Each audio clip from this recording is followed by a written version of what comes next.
Today on the show, we have actor and comedian Michael Rapaport. You know Michael Rapaport from his many films and television shows.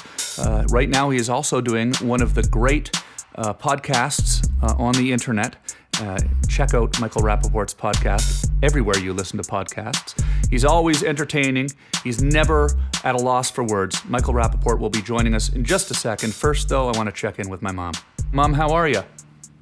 I'm good, Tom. I'm good. How are you? Good. Have you been listening to the podcast?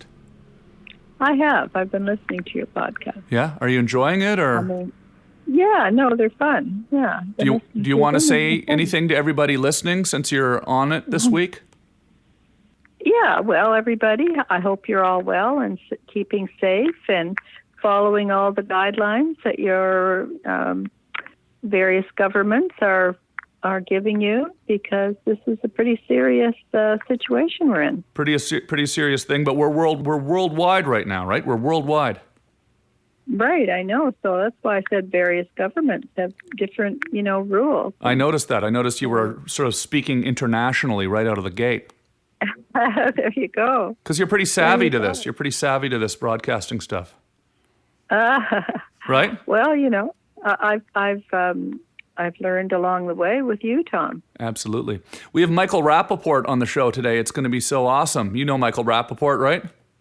Yes, I do. That will be very awesome, Tom. You know he's a hilarious guy, right? Yeah. Does he live near you or in Los Angeles? Yeah, he lives. Where does he live? He lives in Los Angeles, and we've done each other's shows over the years, and he's always been very supportive of my little Webovision dreams here, my little podcasting dreams. I've been on his podcast, and we see each other down at the comedy clubs all the time, and he's a true legend. So it's going to be an amazing... That's great. And he's hilarious, right? He's got an Instagram... he's on Instagram, going crazy on Instagram every day. Literally maybe going crazy. I'm not sure I'm going to ask him about that. I think he's a little bit freaked out by the pandemic. As one should be. People are. Yeah, as one should be. But he really has a way of freaking out about stuff that is quite entertaining to watch. And I enjoy following him on Instagram and watching. You never know what he's going to be ranting about next. I understand that California now, or maybe it's just your mayor, I can't remember, has said everyone should wear masks now if they go out. Isn't that interesting, yeah? They just keep changing it. I know. Do you have a mask? I don't have a mask. I need to get one. Well, how can you if you had to go out? I guess you'd have to order one online. Yeah, they have services now with computers and the internet. Yeah, but you know what? They won't have any online. Were you, when you were growing up in the 60s and 70s, were you ever able to order Chinese food? Or pizza? To be delivered? Would they deliver food back in the day? Well, no, but they had takeout. You could go get it. Yeah. When do you remember the first time they had delivery? Was that not till the mid-70s or what? You see, probably. Yeah. Probably the 70s, yeah. Right. Well, it's kind of like that now. You can get anything though. Yeah. Yeah, except they don't have a lot of masks, so good luck. If you want to get one, you better order one. I'm thinking of just wrapping duct tape around my face and poking some holes in it. Well, that might hurt when you try to get it off. Well, I'm not going to take it off. Not until this shit's over. Oh, right. Good luck with that. All right, Mom, I'll call you back. Eating all those rice and beans. Yeah, I've got my rice, I've got my beans, everything's great. I'm stocked up for the apocalypse. Mom, I'm going to call you later, okay? I got to talk to Michael Rapaport now. I think he's calling in. Okay, bye-bye. All right, bye. Bye, Mom. Bye, Mommy. Bye-bye. Bye-bye. Always nice to talk to my mom. Thanks, Mom. I'll be safe. Now, the man of the hour, the man we've been waiting to hear from, the legendary Michael Rapaport. Yo, Michael. How's it sound? Sounds great, man. You sound great as always. I like my sound quality. I'm here in the studio making some hip-hop beats. I know you like the hip-hop beats. How you doing? I'm good, man. I'm good. It's ebbs and flows, Tom. It's ebbs and flows. You got to pace yourself. This is a crazy time. So I've been pretty good at pacing myself and trying to find things to keep me busy, trying to be productive, trying to be positive, but also letting myself be negative because I think it's unrealistic to just not be negative. You got to be both, in my opinion. You got to give yourself time for both because it's frustrating time, it's scary time, and it's fucking crazy, man. It's fucking crazy time. So I'm just trying to keep it all together here. I'll tell you one thing, though. You have a way of taking something that's negative and scary and making it endlessly entertaining. Because I've been watching your Instagram. I know you're scared. I'm a little scared too. I mean, at least you claim to be scared. I actually am scared as well. But you're flipping this thing around and bringing awareness to it, but also it's just endlessly entertaining. I was just watching your Instagram now. I mean, are you finding that being online with your podcast and with your social media is helping you cope with this? Hell yeah, man. I mean, I don't know.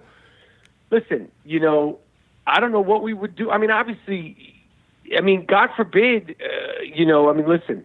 Not having social media isn't as bad as being on a ventilator and fighting for your life. So putting the more important things aside, but being in quarantine without social media, could you imagine? Yeah. Without internet? Yeah. We'd be really fucked. Yeah. We'd be fucked Yeah. for real if we didn't have internet, cable, Netflix, whatever streaming device, FaceTime, Zoom, podcast. For me, doing my podcast is really the only thing that I'm on schedule with now that we're shut down. Thank God I have that outlet because it gives me something, a few times a week to focus on and, to try to translate and articulate my feelings, thoughts, what I'm doing, how I'm entertaining myself, how I'm freaking out and all of it. Because I think, everybody's going through levels of it. The thing about, I know you're not like a huge sports guy, but the head of the Knicks, the president of the Knicks, the owner of the Knicks, James Dolan, who I can't stand him. Right? Yeah. But he contracted, coronavirus. And people were like, you got to say something. You got to say. And I was like, this isn't funny. Yeah, I can't stand him as the owner of the Knicks, but even a piece of shit like Harvey Weinstein. Like, it's not funny. It's scary that Harvey Weinstein somehow, some way got coronavirus. Yeah. It's scary and fucked up that James Dolan, who I can't stand as the owner of the Knicks, but I have no ill will to, got coronavirus. This thing is a sniper, and it's getting everybody, no matter what your fame is, no matter what your age is, no matter what your status is, and that's the scary thing. And everybody knows that at this point, and we just have to try to be collectively, as diligent as we can. The one thing that everybody agrees on, and usually there's never anything that everybody agrees on. This might be the only thing that everybody's agreed on. Worldwide leaders, no matter what your race is, no matter your fucking religion or Democratic side is, we need to fucking stay inside and social distance ourselves. There's nobody saying that isn't helpful or the most apparently helpful thing right now. And, people argue, fight, we go to war over all sorts of shit, but nobody is questioning whether or not we should be social distancing ourselves. So that's the fucking only thing you can do, and stay funny and stay productive and talk shit and, do as much as you can. Stay healthy and keep your fucking head above water. Survive in advance, man. Survive in advance. I noticed you got particularly upset at the people that have been going outside on your Instagram and on your podcast, and TMZ picked up a story, I think, where you're just going off on these people, the people in Florida at spring break. I mean, what's wrong with these people? Why are they not getting it? I don't know why these motherfuckers aren't getting it. Okay, I could get the first week. You think you're young and you're not hearing it. Okay, but we're now in technically, I consider the beginning of when it became nationally, the start of it was March 11th. March 11th is the night they canceled and shut down the NBA. Like, to me, if you haven't been able to respect what the fuck is going on since March 11th, you're a fucking asshole. And let's say you didn't do it March 11th. If you haven't done it since then, week after week, day after day, hour after hour, when you see people are dying, you're fucked up. you're a selfish fucking asshole. And if you think you're not going to catch it, what about your mom? What about your daughter? What about your friend's daughter? I mean, this is literally, and I'm not a drama person, and I don't need to explain it to everybody. It's literally either kill or be killed. That's how serious. This is where we're at. Kill or be killed. You know, and fortunately, like I was saying at the beginning, it's like we have all the, people have different levels of it, but, everybody has a phone or a computer or a cable or something, or a friend that has that's in their house, or a mother. I mean, there's things to do. Things could be worse. We could be where there is martial law and there was a natural disaster and there's no electricity, there's no running water, and you can't get food. Go to the store, get your food, and get the fuck out. Don't bring your phone to the food. Don't play Tetris at the restaurant. At the supermarket. Get in and get the fuck out. Here's the thing. And it's like, I don't know. Here's the thing. Speaking of food, I just want to jump in because we were going to do this this morning. We pushed the call a little bit because my groceries were getting delivered. And I then had to disinfect my groceries. So I disinfected my groceries the way you're supposed to do, according to the way Dr. Sanjay Gupta tells you to disinfect your groceries with a little cleanser, and you clean it off, and you then isolate it. I'm isolating it in a separate room for a few days, and then I move it into the kitchen. All of the stuff that I'm supposed to do. I'm doing all of the things that you're supposed to do. I made a little video, posted it on my Instagram, just so people would kind of know to be careful and to be safe and to learn what they're supposed to do. And immediately, I've got these trolls, and they're saying to me, "Oh, you're brainwashed. You don't need to do that." I mean, most people were appreciative. Don't get me wrong, but there's like 3 or 4 trolls on my feed saying you're brainwashed. This is a conspiracy to from the banks and all this crap. And I'm like, what the fuck, man? I mean, do you have trolls on there telling you're overreacting? I have trolls in general. It's usually people that like to gargle Donald Trump's balls. But as far no, man, like I said, okay, people can say, "Oh, you're overreacting about this, or your food and all that stuff." But like I said, the one thing that nobody is saying anything different to or arguing about is the social distancing. And a couple of these states, they still have churches open. No disrespect to anybody's religious. I don't care if I'm Jewish. Synagogues, churches, mosques, fucking yoga studios, whatever church you're into. God is busy. He ain't at the church. And if you're at the church collecting tips and donations, you're a real piece of shit. Everybody could pray and salute whoever they're into from the comfort of their own home. God ain't gonna. You're not exempt because you're in the church or the synagogue. I don't want to leave anybody out or point fingers at anybody. You're not exempt no matter where you are. Stay the fuck at home. And you know what's going to happen, Tom, when they put martial law in effect? Then people are going to be like, "Why are you doing that? Why are you doing that?" We're doing that because you didn't listen, you fucking assholes. You didn't listen. My friend, I'm just looking at it right now, and I'll post it. He just sent me video from the Valley right now while we were on this phone call from 4:03 Pacific Standard Time at a car wash. People are out. You would think it's a regular fucking Friday. Yeah. You don't need to get your car washed. Yeah. You don't need to get your car washed. You don't need to be at the fruit stand. I mean, I'm looking at the video. I mean, it's just tons and tons of people out and about. I mean, why do you need your car washed when we're in a global pandemic? Yeah. Who cares what your car looks like? Yeah. Who gives a shit? Maybe you can't get a haircut. You Yeah. can't get a shave, but you want your car to be nice? Go the fuck home, asshole. Are you getting people that are coming on your comments and they're telling you, I'm not going home. I'm not doing this. From because some parts of the country they don't have the world rather don't have this as bad as it's in New York or as it is in LA or Seattle. So they're kind of think we're overreacting. Do you get into it with people directly on your feed? I haven't had much pushback from that. I saw one video saying, "So you celebrities, we're broke.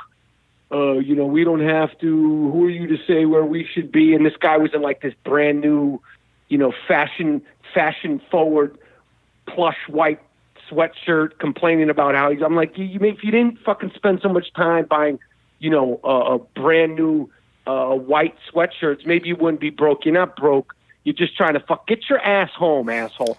Listen, there's no, like I said, man, there's no one who's exempt. It's essential workers and when you need essential needs. That's it, period. And I really, the fucked up thing is until they shut it down across the country, I don't think we're going to get it, in line. We need to do 14 days, 17 days, whatever Dr. Fauci and the rest of them say, Tony Fauci, the good doctor, whatever they say, we need to do it and just do it. And then hopefully, we could celebrate, on the beach for 4th of July. Hopefully there'll be baseball. Hopefully there'll be football. Because if we don't do it, the thought of going to a football game, I was thinking about this earlier. Imagine going to let's just say football, because that's the next big sport coming in the fall. Yeah. The idea of going to a football stadium with 60,000 people packed on top of each other, screaming and yelling, inadvertently spitting on each other, touching each other, waiting in the beer and concession line, getting your peanuts thrown to you from one guy, passed down the aisle to the... this doesn't seem realistic now. No. You know what I mean? So no. you only a way we're going to get back to... Like somebody said, what's the thing you miss the most about this? I said, for me, the only thing I'm thinking about is are you going to ever be able to ride the subway again?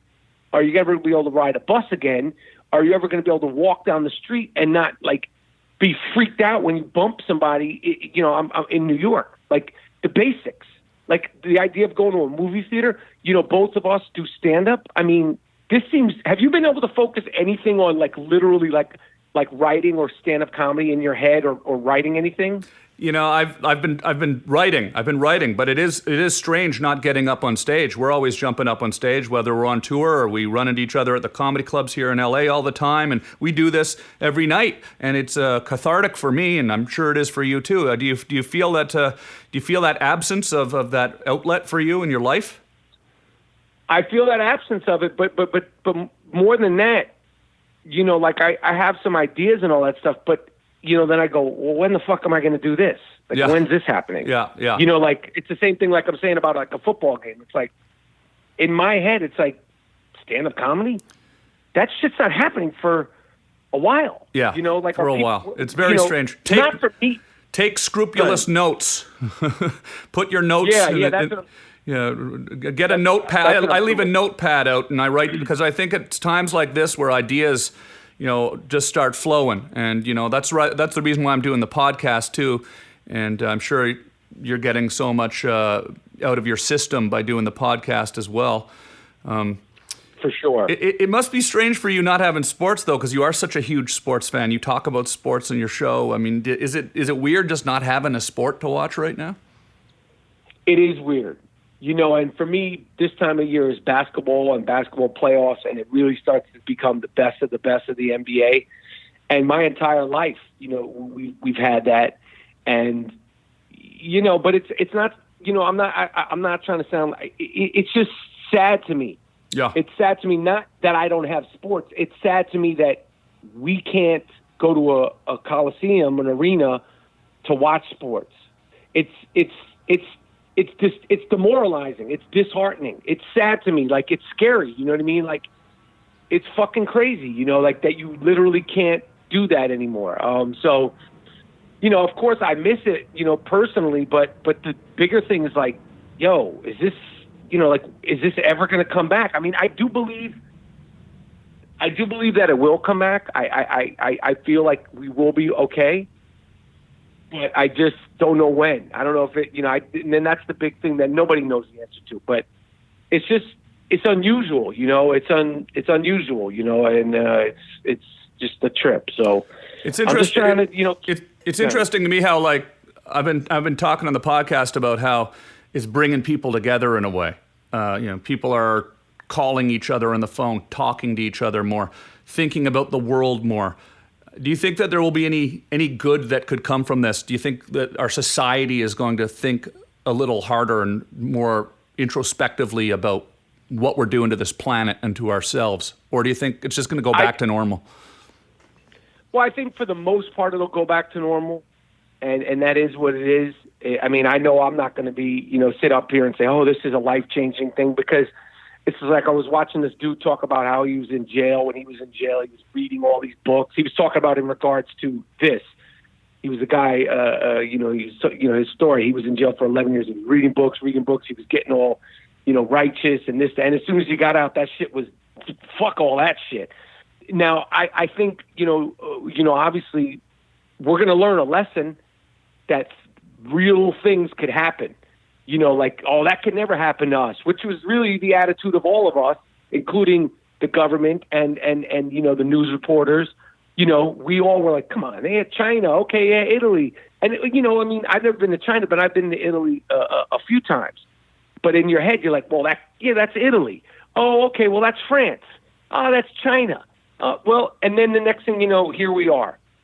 So I think it's going to change. I think it's going to humble everybody. The way it lingers around and how it stays, that's to be determined. But, shit, I've never wanted to fucking, bump into somebody in the street or have somebody breathe on me in a train, and not be worried for my life more than now. You know what I'm saying? Like, yeah. I've never wanted to, have somebody have bad breath, and talk to me with bad breath more than now because, like I'm walking down the street with my dog and there's barely any people out in LA, but it's like, somebody comes up from behind, you're like, it's like you feel like it could be, an old lady, but it's like, you're like, get the fuck away from me. You know what I mean? Or it could be a little, get the fuck away from me. It's crazy. Yeah. It's fucking crazy out here. So yeah. How, and it's just, hopefully we'll get all right. Yeah. Hey, I appreciate you calling in. I mean, I know you're podcasting all day, every day, and doing your thing on social media. I'm watching; it's hilarious. Your family's good. Everyone's all right over there. Everyone's coping with this good. Everybody's good. My family's good here in Los Angeles. The one person I get the most concerned about, my father's 86. He lives right in the heart of Manhattan. He's about as New York as you could get. Yeah. He's by himself. And that's the only person that I'm really concerned about. Fortunately, he's been great. And, his health is very good for an 86-year-old. And, he's made it through these first 3 weeks in New York where it is crazy. So I feel like I'm knocking on wood that he'll make it through this. Because to be honest, and I don't want to, get too heavy or whatever, you have to think, well, this could happen, especially knowing my father's age and that he's in the city, in New York City, this could happen. And what if it happened? Like, you can't do anything about it. Like, it's not like you go, okay, I'm going to go back and see you in the hospital. No, they won't let you in. Yeah. They don't give a fuck who you are. And you can't go in for your own sake. Yeah. So that's the thing that's been the biggest on my mind. My mom she's younger. She's in Florida, but my dad being right there in New York City is crazy. But, he gives me reports and I feel like since he's made it through this far of it and he's, socially distanced and isolated, I feel like he's going to make it through, this part of whatever the fuck we're going through here. So that's my biggest thing. But other than that, I'm just trying to keep it together here, man. Yeah. Well, definitely, if you don't keep it together, make sure you stream it because it's fun to watch. I appreciate it, Tom. And then I'm listen, we might be in a place where you'll be like, oh, you go through your whole Rolodex of people, and you might want me back on. Hopefully, we don't get to that point where you're like, shit, it's June. Yeah, we could have Rapaport on again because we've been quarantined. That'll be fucking sad. Oh, man, no. If you need me back on from a phone appearance, anytime. Hopefully the next time I do this, we could be face-to-face and breathing on each other and safely touching each other. And we could, I'm looking forward to touching and breathing on you, Michael. I'm looking forward to that. I would love that. I would love to do that in a safe way. Yeah. Great. Hey, I appreciate it, man. It's always good talking to you, and be safe. Best of luck and best wishes to you and the family. And we'll talk again soon, man. Yeah. I appreciate it, Tom. I'll talk to you soon, my man. All right. Peace. Thanks, Michael. Later. Okay, bye. That was Michael Rapaport. Thank you, Michael. You can hear Michael Rapaport on his podcast everywhere that you listen to podcasts. He is also currently on Fox Sports covering the Big Three basketball league formed by Ice Cube. And he's also the narrator of WWE 365 series on WWE Network. Of course, we know Michael Rapaport from his incredible films like Prison Break, Boston Public, TV shows like Friends. He was in Dr. Dolittle, the Heat, and many, many, many more incredible movies, like True Romance. Great movie, True Romance. And he also directed the documentary Beats, Rhymes, and Life, The Travels of a Tribe Called Quest, my favorite rap group ever, right up there. Definitely top five. And always entertaining, always great to talk to Michael. Never at a loss for words, Michael Rapaport. Thanks, Mike. If you want to tell your friends to subscribe to this podcast, I would appreciate that. Just tell them to subscribe anywhere you can listen to podcasts. We're on Spotify. We're on Apple Podcasts. We're on TomGreen.com. We're on iHeartRadio. We're on Stitcher. All the places. So thank you for listening. I've been appreciating all the support. More and more of you are listening, so I guess you are telling people. I appreciate that. We're going to be getting cameras on the show soon. A little thing that I wanted to tell you. We're going to be getting cameras on the show soon. And Webovision will be back. If you know what Webovision is, then you were here since back in the day when I started my web TV show back in 2003. So we're bringing back Webovision. It's going to be a podcast, Webovision hybrid. I can't wait. So look forward to that. In the meantime, everybody, I want you to be cautious, but be optimistic. This too will come to an end. But in the meantime, be safe.